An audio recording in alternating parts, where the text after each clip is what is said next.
Good morning, dear Stitchers. This is Judy Whitman with JBW Designs, and I looked back at the past videos and realized I started this all 3 months ago, which is kind of amazing. I don't think I ever realized I could do this, but here we go. So this is video number 9, and I've tried to get another view of my office. I'll show you a little bit more of my tray collection up there, and you can see samplers over on my left-hand side.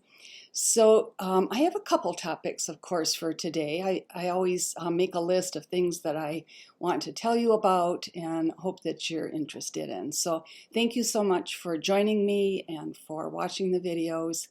I always appreciate your comments and your suggestions. So I don't know if you remember, but we'll review a little bit. Last week I talked to you about reproducing some antique samplers. And I showed you a alphabet sampler that I had framed, and then I had done an adaptation of. And then I also showed you this piece, which I haven't framed yet, and it had 2 different alphabets in it. And I kind of teased you a little bit and said I wanted to show you exactly how I use these alphabets. So as you can see, there are 2 separate ones. One is a little more geometric and the other one is quite floral. So I actually adapted these into 2 separate books. And where did I put them is the next question. Let's see, where did I put them? I rearranged everything so I have everything ready, and then I forgot completely where I rearranged it. So the 2 booklets that I did using those alphabets were French Alphabet 2, Flowers and Leaves, and it shows the original piece, and it also has the complete alphabet in it. And if it was missing any letters, I adapted it so that the complete alphabet was there. And then I stitched 2 models using that, what I call the flower and leaf or the curlicue alphabet, which I just love. I think it's beautiful. And I want to encourage you to think about how you can use an alphabet. Think about using 3 letters as I did here, or spelling out a word, initials, a monogram. There's so many things that you can do with a wonderful set of letters.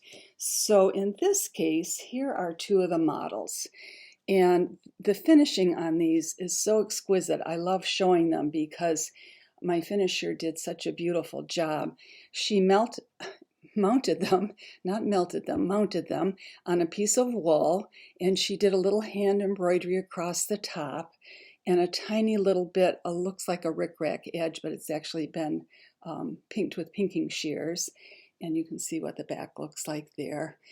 So that was one of the uses of that alphabet, the flower and leaf alphabet. And then I also did the word love, and she mounted it on this wonderful wool pillow. And as you can see, the alphabet is very graceful and beautiful. And look at all the handwork that she did on this model. It's just amazing. All the little hand stitching, it's such an inspiration. And that's what I'm hoping when I show you these models.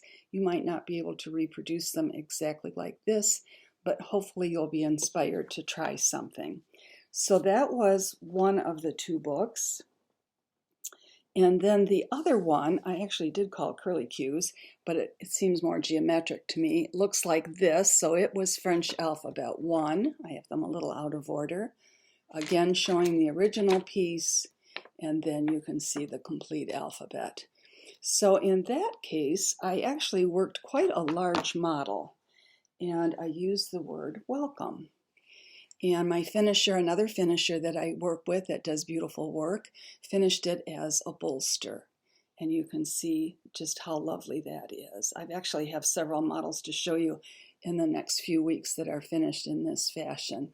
So I just love the way this turned out, and I thought you might like seeing how just a simple alphabet can inspire another set of projects. So that was my first topic for today.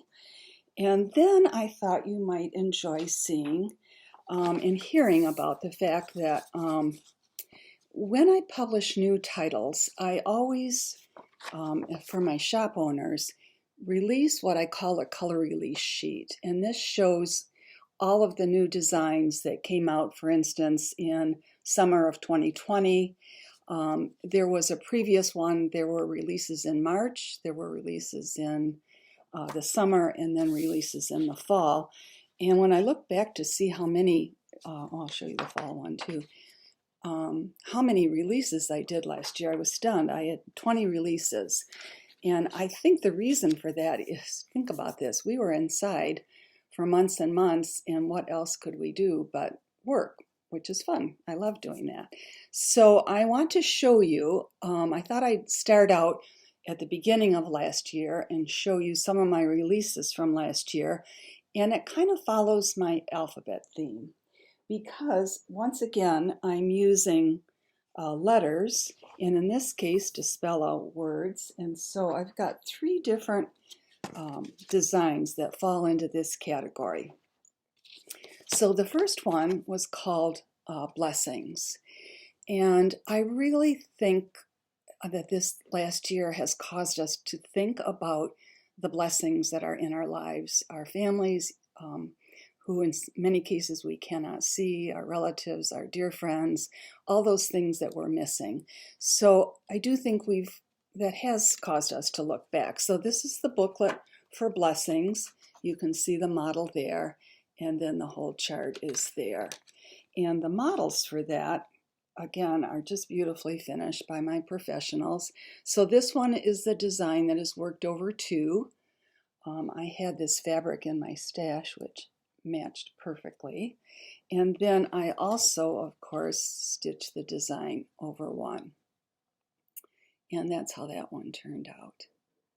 So there are three different booklets that are going to fall into this category of words that have meaning in our lives. The second booklet that fell into that category was the word grace.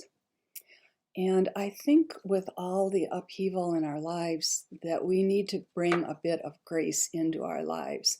And I actually did two models of this. I can show you real quickly here. I did a model over two, which was finished on a block. And then I'll show you the cover model, which was stitched over one. And as I say, this alphabet is one of my favorites. It just has such a sense of grace to it. And then the third model that falls into this category uses the word hope. And that, aren't we all hoping for better days ahead? I think that really expresses how we're feeling. And once again, here's the chart for that. Here's the model over two, and here's the model over one. And those models look like this. So here we have the over two model, and here's some fabric from French General that I used for the backing, or my finisher did rather. And then here is the over one model. So what I'm hoping to inspire you to think about is that if you have alphabet books at home or are looking to buy some, that you'll think about what you could do with those alphabets. Just think about the words you might, that are important to you, that you might want to chart out for yourself. Who knows? You might become designers too. We never know. So a couple of other books that were released last March, and this one falls into my French General category, is called French Country Swans. And I love this because I think it too could be used for a baby sampler. It could be used for a wedding sampler. I stitched it, I'll show you both models, over two in the blue, and then I stitched it over one in the red. And I did make that into a little tiny wedding sampler. So that's another idea for you for future projects. I'm probably overwhelming you, right, with future projects, but that's okay. That's what I want to do. So here are the French Country Swans. And as I've mentioned to you before, when I do a piece like this, the French Country, I make a list of all the motifs that would fit in with this design. So there is a heart and a crown and swans and a bow and a little duck down here and a bell and a fleur-de-lis and of course flowers. So that's what makes up the French Country Swans. And oops, there's a little tag back here. And this is what it looks like when it was stitched over one in red. So I just put the names and the date on this one. You could go into a box top. I can think of all kinds of ways that you could finish that one. So I want to show you two others, that one from last year, March, and then another in the alphabet theme that I have this morning. So I was thinking the other day, why do I like alphabet so much? All I could think of, oh, I was a first grade teacher. Well, that's kind of lame, but it doesn't really explain it, but that's okay. You'll accept it, right?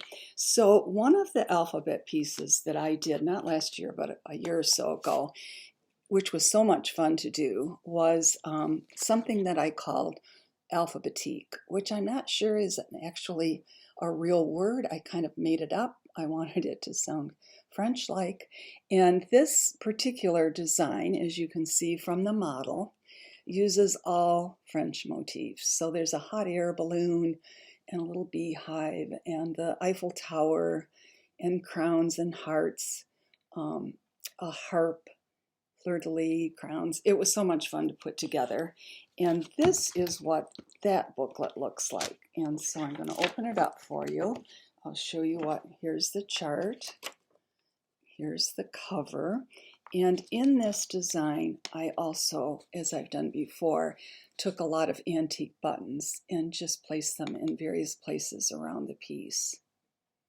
So there's another alphabet design to inspire you. And then I have one other design that does not fall into the alphabet category, but it happened because a year ago, when we still were able to travel, well, now it's been 15 months, my husband and I were able to go to Nova Scotia and Prince Edward Island. And for any of you who are a fan of Anne of Green Gables, that is where her house is. And actually, it's a museum and the house. It was absolutely fascinating. Such a treat to visit there, and such a beautiful part of Canada to visit too. So it was so interesting. One of the men on our tour took quite an interest in my business, which was very sweet of him. And when we were there, he said to me, "Judy, have you ever thought about designing an Anne of Green Gables sampler?" And I said, "Oh, I kind of like that idea. That sounds like fun." So when I got home from our trip, and I must have designed this last January or February because it came out in March, I designed what I interpreted Anne might like, because there were no samplers in her house. There were some needlepoint pieces, but no samplers. And so I just designed a floral border. Actually, when I got home, I reread the book again. It was so much fun to read again. And of course, the schoolhouse in the woods and her home. And I pretended that she designed and made this. So I put wrought by Anne, 1875, and Prince Edward Island. And so that model, or not model, but the booklet, whoops, things are falling apart here, looks like this. So you can see on the front, you can see the sampler. Here's just a little segment. And then there's a large chart on the inside. So that was my Green Gables sampler, and it was kind of fun to do, and I'm very thankful for my friend who suggested it. So today, the other topics that I want to talk to you about are, I have decided that it's really important to support our independently owned needlework shops. And as you know, some of them are really struggling. Some of them are doing well with mail order, but they can't have people coming into their shop. So I heard from a new shop, and she kind of sparked an idea, and that is that each time I do a video, I am going to feature a shop and tell you a little bit about the shop and the owner, in hopes that you might think about going on her website or calling her to order directly, or I'll tell you about another special event she's doing. So this, you'll laugh at me because I don't know how to add taglines on my videos, so this is going to be a very simple Judy Whitman version. So the name of the shop is called For the Stitcher's Soul, which is just a wonderful name for what we all love to do. And she is located, the owner's name is Terry, in Glenmont, New York. And when I wrote to ask her, I'll hold this up a little longer so if you need to write things down, you can. Glenmont is 5 minutes outside Albany, New York. I asked her about her location, and it's a half an hour from the Massachusetts border and approximately 3 to 4 hours north of New York City. She opened in July, and she admitted the timing with COVID has been so difficult for her, and it's a little shop, she said, but she's growing, and that's what we want. So I'm hoping that we can give her some love and some attention and help her shop to keep going. Let's see, what else can I tell you about it? I know what I wanted to tell you is that she is starting an Ornament of the Month Club. And so she'll do, I believe, 12 ornaments. She started in January. She's going to do 3 Zoom videos on how to finish. And so check it out. Check out her website. It is forthestitchersoul.com. And hopefully we can see her grow a little more. We want to see her make it. We want to see Terry do well.